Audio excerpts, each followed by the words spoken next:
ನಮಸ್ಕಾರ ವೀಕ್ಷಕರೇ. ಇತ್ತೀಚೆಗೆ ನಾವು ಸೋಷಿಯಲ್ ಮೀಡಿಯಾದಲ್ಲಿ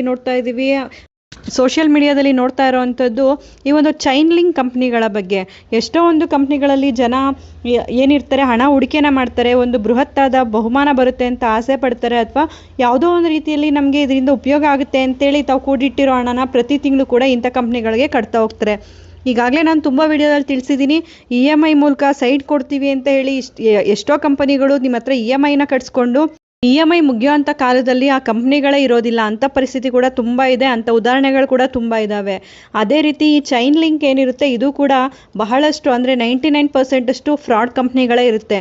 ಇವರ ಮೂಲ ಉದ್ದೇಶ ಏನು ಅಂದರೆ, ಸಣ್ಣ ಮಟ್ಟದ ಆಸೆಯನ್ನು ನಿಮಗೆ ತೋರಿಸಿ ಅವರು ಬೃಹತ್ ಬಂಡವಾಳವನ್ನು ಕ್ರೋಢೀಕರಿಸ್ಕೊಂಡು ಮಾಯ ಆಗುವಂಥದ್ದು ಇವರ ಮುಖ್ಯ ಉದ್ದೇಶ ಆಗಿರುತ್ತೆ.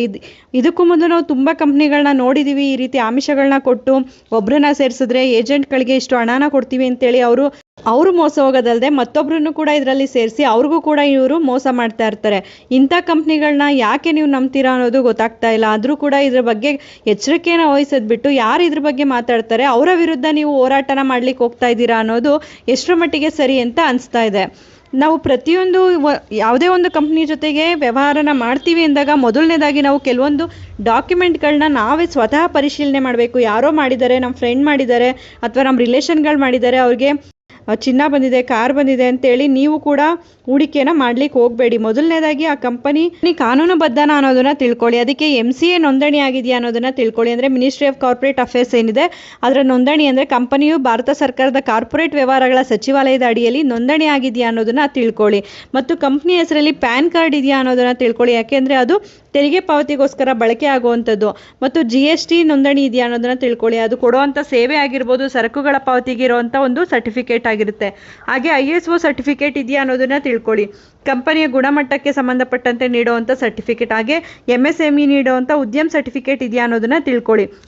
ಇದು ಆ ಒಂದು ಕಂಪ್ನಿ ಸೂಕ್ಷ್ಮನ, ಸಣ್ಣನ ಅಥವಾ ಮಧ್ಯಮ ಕೈಗಾರಿಕೆನ ಅನ್ನೋದ್ರ ವಿಚಾರವಾಗಿ ನೀಡುವಂಥ ಒಂದು ಸರ್ಟಿಫಿಕೇಟ್ ಆಗಿರುತ್ತೆ. ಈ ಎಲ್ಲ ದಾಖಲಾತಿಗಳು ಇದೆಯಾ ಇಲ್ವಾ ಅನ್ನೋದನ್ನ ಕೇಳಿ ತಿಳ್ಕೊಳ್ಳೋ ಅಂಥದ್ದು ಪ್ರತಿಯೊಬ್ಬರು ಕೂಡ ಹಕ್ಕಾಗಿರುತ್ತೆ. ನೀವು ಅದರಲ್ಲಿ ವ್ಯವಹಾರ ಮಾಡ್ತಿದ್ದೀರಾ, ನೀವು ಕಷ್ಟಪಟ್ಟು ದುಡಿದಿರೋ ಹಣನ ಅದಕ್ಕೆ ಹಾಕ್ತಾ ಇದ್ದೀರಾ ಅಂದಾಗ ಎಲ್ಲ ಡಾಕ್ಯುಮೆಂಟ್ ಇದೆಯಾ ಅಂತ ತಿಳ್ಕೊಂಡು ವ್ಯವಹಾರವನ್ನು ಮಾಡಿ. ಅದ್ರ ಜೊತೆಗೆ ಈ ಒಂದು ಲಕ್ಕಿ ಡ್ರಾಗಳು ಏನು ಮಾಡ್ತಾ ಇರ್ತಾರೆ, 1,000 ರೂಪಾಯಿ ಲಕ್ಕಿ ಡ್ರಾ ಆಗಿರ್ಬೋದು, ಅಥವಾ ಯಾವುದೋ ಒಂದು ರೀತಿಯಲ್ಲಿ ಒಂದು ಜೂಜು ಆಡೋದು ಅಂತಲೇ ಹೇಳ್ಬೋದು. ಈ ರೀತಿಯಾಗಿ ಮಾಡೋದನ್ನ ಇದು ಕಾನೂನುಬದ್ಧನ ಅಂತ ತಿಳಿಯೋದಾದರೆ, ಈ ಭಾರತದ ಕಾನೂನು ಲಕ್ಕಿ ಡ್ರಾ ವಿಚಾರವಾಗಿ ಯಾವ ರೀತಿ ಇದೆ ಅನ್ನೋದನ್ನ ತಿಳ್ಕೊಳ್ಳೋದಾದ್ರೆ, ದ ಲಾಟರೀಸ್ ರೆಗ್ಯುಲೇಷನ್ ಆಕ್ಟ್ 1998 ಏನಿದೆ, ಭಾರತದಲ್ಲಿ ಖಾಸಗಿ ವ್ಯಕ್ತಿಗಳು ಅಥವಾ ಖಾಸಗಿ ಕಂಪನಿಗಳು ಈ ರೀತಿ ಲಾಟ್ರಿ ಅಥವಾ ಲಕ್ಕಿ ಡ್ರಾ ನಡೆಸುವುದನ್ನು ಬಹುತೇಕ ರಾಜ್ಯಗಳಲ್ಲಿ, ಅಂದರೆ ಕರ್ನಾಟಕ ಸೇರಿದಂತೆ, ಅನಧಿಕೃತ ಅಥವಾ ನಿಷೇಧಿತ ಅಂತ ಹೇಳಿದೆ. ಕೇವಲ ಸರ್ಕಾರದಿಂದ ಮಾನ್ಯತೆ ಪಡೆದ ಲಾಟ್ರಿಗಳಿಗೆ ಮಾತ್ರ ಅವಕಾಶ ಇರುವಂಥದ್ದು.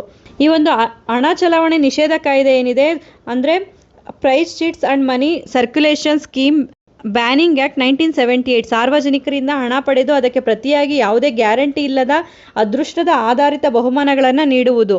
ಈ ಕಾಯ್ದೆಯಡಿ ಅಪರಾಧ ಆಗುವಂಥ ಸಾಧ್ಯತೆ ಇದೆ. ಗ್ರಾಹಕರ ಸಂರಕ್ಷಣಾ ಕಾಯ್ದೆಯ ಪ್ರಕಾರ ಯಾವುದೇ ವಸ್ತು ಅಥವಾ ಸೇವೆಯನ್ನು ಮಾರಾಟ ಮಾಡಲು ಲಕ್ಕಿ ಡ್ರಾಗಳನ್ನು ಬಳಸುವುದು ಅನುಚಿತ ವ್ಯಾಪಾರ, ಅಂದರೆ ಅನ್ಫೇರ್ ಟ್ರೇಡ್ ಪ್ರಾಕ್ಟೀಸ್ ಅಂತೇಳಿ ಕರೆಯಲಾಗುತ್ತೆ. ಸಾರ್ವಜನಿಕರಿಗೆ ಏನಂತ ನಾವು ಹೇಳ್ಬೋದು ಅಂದರೆ, ಕಂಪನಿಯ ಬಳಿ GST ಅಥವಾ ಪ್ಯಾನ್ ಕಾರ್ಡ್ ಇದ್ದ ತಕ್ಷಣ ಅವರು ನಡೆಸೋವಂಥ ಪ್ರತಿ ಯೋಜನೆಯು ಕಾನೂನುಬದ್ಧ ಆಗಿದೆ ಅಂತ ಹೇಳಿಕ್ಕೆ ಬರೋದಿಲ್ಲ. ಕೆಲವರು ಅವಿವೇಕಿಗಳು ಅಂತಲೇ ಹೇಳ್ಬೋದು. ಅವ್ರು ಏನು ಹೇಳ್ತಾರೆ, GST ಡಾಕ್ಯುಮೆಂಟ್ಗಳನ್ನ ಇಟ್ಕೊಂಡು ಈ ಕಂಪನಿ ಎಲ್ಲ ರೀತಿಯಲ್ಲೂ ಕಾನೂನುಬದ್ಧವಾಗಿದೆ, ಇದರಲ್ಲಿ ನಾವು ಯಾವುದೇ ರೀತಿ ಮೋಸ ಹೋಗಿಲ್ಲ ಅಂತ ಹೇಳ್ತಾರೆ.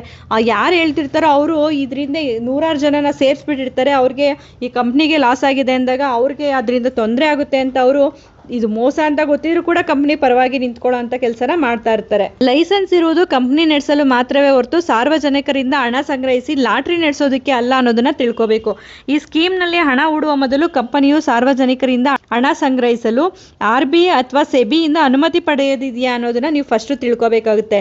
ಲಕ್ಕಿ ಡ್ರಾ ಹೆಸರಲ್ಲಿ ಹಣ ಕಳೆದುಕೊಂಡ್ರೆ ಮತ್ತೆ ಪಡೆಯೋದು ಕಷ್ಟ ಆಗುತ್ತೆ. ಆದ್ರಿಂದ ಇದನ್ನ ಎಚ್ಚರಿಕೆಯಿಂದ ಕಾರ್ಯನಿರ್ವಹಿಸಬೇಕಾಗುತ್ತೆ. ಯಾವುದು ಕೂಡ ಸುಲಭವಾಗಿ ಈಸಿಯಾಗಿ ಬರೋದಿಲ್ಲ, ಯಾವುದು ಕೂಡ ಬಿಟ್ಟಿಯಾಗಿ ಸಿಗೋದಿಲ್ಲ. ಯಾವುದನ್ನು ಕೂಡ ನೀವು ಯಾರೋ ಈಸಿಯಾಗಿ ಕೊಡ್ತಾರೆ ಅನ್ನೋದನ್ನ ಹೇಗೆ ನಂಬ್ತೀರಾ ಅಂತ ಗೊತ್ತಾಗ್ತಾ ಇಲ್ಲ. ಇದು ಈ ರೀತಿ ಹಣ ಸಂಗ್ರಹಣೆ ಮಾಡಬೇಕು ಅಂದರೆ RBI ನಿಯಮಗಳ ಪ್ರಕಾರ ಸಾರ್ವಜನಿಕರಿಂದ ಠೇವಣಿ ಅಥವಾ ಮಾಸಿಕ ಕಂತಿನ ರೂಪದಲ್ಲಿ ಹಣವನ್ನು ಸಂಗ್ರಹಿಸಬೇಕು ಅಂದರೆ ಆ ಸಂಸ್ಥೆಯು RBI ಅಡಿಯಲ್ಲಿ ಬ್ಯಾಂಕ್ ಅಥವಾ ನಾನ್ ಬ್ಯಾಂಕಿಂಗ್ ಫೈನಾನ್ಷಿಯಲ್ ಕಂಪ್ನಿ, ಅಂದರೆ NBFC ಆಗಿ ಅಧಿಕೃತವಾಗಿ ನೋಂದಣಿಯಾಗಿರಬೇಕು. ಲಕ್ಕಿ ಡ್ರಾ ಆಡಿಸುವ ಅಥವಾ ಬಹುಮಾನದ ಆಮಿಷ ಒಡ್ಡುವ ಯಾವುದೇ ಕಂಪನಿಗಳಿಗೆ RBI ಠೇವಣಿ ಸಂಗ್ರಹಿಸಲು ಪರವಾನಗಿಯನ್ನು ಯಾವುದೇ ಕಾರಣಕ್ಕೂ ನೀಡೋದಿಲ್ಲ. ಪ್ರೈಸ್ ಚೀಟ್ಸ್ ಮತ್ತು ಮನಿ ಸರ್ಕ್ಯುಲೇಷನ್ ನಿಷೇಧ ಕಾಯ್ದೆ 1978 ಈ ಒಂದು ಕಾಯ್ದೆ ಅಡಿಯಲ್ಲಿ ಜನರಿಂದ ಸಂಗ್ರಹಿಸಿ ಲಕ್ಕಿ ಡ್ರಾ ಮೂಲಕ ಕಾರು, ಬೈಕ್, ಚಿನ್ನ ಇತ್ಯಾದಿಗಳನ್ನು ನೀಡುವುದು ಸಂಪೂರ್ಣವಾಗಿ ಕಾನೂನು ಬಾಹಿರ ಹಾಗೂ ಶಿಕ್ಷಾರ್ಹ ಅಪರಾಧ ಆಗಿದೆ. ಸರ್ಕಾರದಿಂದ ಮಾನ್ಯತೆ ಪಡೆದ ಲಾಟರಿ ಅಥವಾ ಚಿಟ್ ಫಂಡ್ ಕಂಪನಿಗಳಿಗೆ ಇದು ಅನ್ವಯಿಸೋದಿಲ್ಲ. ಅನಿಯಂತ್ರಿತ ಠೇವಣಿ ಯೋಜನೆಗಳ ನಿಷೇಧ ಕಾಯ್ದೆ 2019 ಅಂದರೆ ಬಡ್ಸ್ ಆಕ್ಟ್ ಏನಿದೆ ಇತ್ತೀಚೆಗೆ ಜಾರಿಗೆ ಬಂದಿರುವಂಥದ್ದು. The banning of unregulated deposit scheme act 2019 ಪ್ರಕಾರ ಯಾವುದೇ ಅಧಿಕೃತ ಪರವಾನಗಿ ಇಲ್ಲದೆ ಆಕರ್ಷಕ ಬಹುಮಾನ ಅಥವಾ ಖಚಿತ ಲಾಭದ ಭರವಸೆ ನೀಡಿ ಸಾರ್ವಜನಿಕರಿಂದ ಹಣ ಸಂಗ್ರಹಿಸುವುದನ್ನು ಕಟ್ಟುನಿಟ್ಟಾಗಿ ನಿಷೇಧಿಸಲಾಗಿದೆ. ಈ ಕಾಯ್ದೆಯಡಿಯಿಂದ ಕಂಪನಿಗಳ ಆಸ್ತಿಯನ್ನು ಮುಟ್ಟುಗೋಲು ಹಾಕಿಕೊಳ್ಳುವ ಅಧಿಕಾರ ಸರ್ಕಾರಕ್ಕಿದೆ. ಹಾಗಾದರೆ ಇವರು ಹೇಗೆ ಹಣ ಸಂಗ್ರಹಿಸುತ್ತಿದ್ದಾರೆ? ಇಂಥ ವಂಚಕ ಕಂಪನಿಗಳು ಸಾಮಾನ್ಯವಾಗಿ ಕಾರ್ಪೊರೇಟ್ ವ್ಯವಹಾರಗಳ ಸಚಿವಾಲಯ MCA ಕೇವಲ ಒಂದು ಖಾಸಗಿ ಲಿಮಿಟೆಡ್ ಕಂಪನಿ ಅಂದರೆ ಪ್ರೈವೇಟ್ ಲಿಮಿಟೆಡ್ ಕಂಪನಿ ಆಗಿಯೋ, ಟ್ರಸ್ಟ್ ಆಗಿಯೋ ಅಥವಾ ಮಾರ್ಕೆಟಿಂಗ್ ಆರ್ ಟ್ರೇಡಿಂಗ್ ಕಂಪನಿ ಅಂತ ಹೆಸರಲ್ಲೂ ರಿಜಿಸ್ಟರ್ ಆಗಿರುತ್ತೆ. ಅವರು ತಾವು ಏನನ್ನ ಮಾರಾಟ ಮಾಡ್ತಿದ್ವಿ ಅಂದರೆ ಉದಾಹರಣೆಗೆ ಸೂಟ್ ಲೆಂತ್ ಆಗಿರ್ಬೋದು, ದಿನಸಿ, ಎಲೆಕ್ಟ್ರಾನಿಕ್ ಎಂಬ ನೆಪ ಒಡ್ಡಿ ಕಾನೂನಿನ ಕಣ್ತಪ್ಪಿಸಿ ಹಣ ವಸೂಲಿಯನ್ನು ಮಾಡ್ತಾ ಇರ್ತಾರೆ. ಆದರೆ ಹಣಕಾಸು ವ್ಯವಹಾರ ನಡೆಸಲು ಬೇಕಾದ ಯಾವುದೇ RBI ಲೈಸೆನ್ಸ್ ಅವರ ಬಳಿ ಇರೋದಿಲ್ಲ. ಸಾರಾಂಶದಲ್ಲಿ ಇದನ್ನು ಈಸಿಯಾಗಿ ಹೇಳೋದಾದ್ರೆ, ಈ ಒಂದು ಕಂಪನಿಗಳು RBIನ ಯಾವುದೇ ನಿಯಮಗಳನ್ನು ಪಾಲಿಸದೆ ಕಾನೂನು ಬಾಹಿರವಾಗಿ ಸಾರ್ವಜನಿಕರ ಹಣವನ್ನು ಸಂಗ್ರಹ ಮಾಡಬೇಕು ಅನ್ನೋ ಉದ್ದೇಶದಿಂದನೇ ಇದು ಬಂದಿರೋವಂಥದ್ದು. ಇದು ಕಾನೂನು ಮತ್ತೆ ಇಂಥ ಕಂಪ್ನಿಗಳು ಮತ್ತಷ್ಟು ಬೆಳೆಯೋದನ್ನ ಸರ್ಕಾರ ಆಗಿರ್ಬೋದು ಅಥವಾ ಕಾನೂನಿನಲ್ಲಾಗಿರ್ಬೋದು ಕಠಿಣ ಒಂದು ಕ್ರಮಗಳನ್ನ ತರೋದ್ರ ಮುಖಾಂತರ ಅಮಾಯಕ ಜನರು ಬಲಿಯಾಗೋದನ್ನ ತಪ್ಪಿಸ್ಬೇಕಾಗುತ್ತೆ.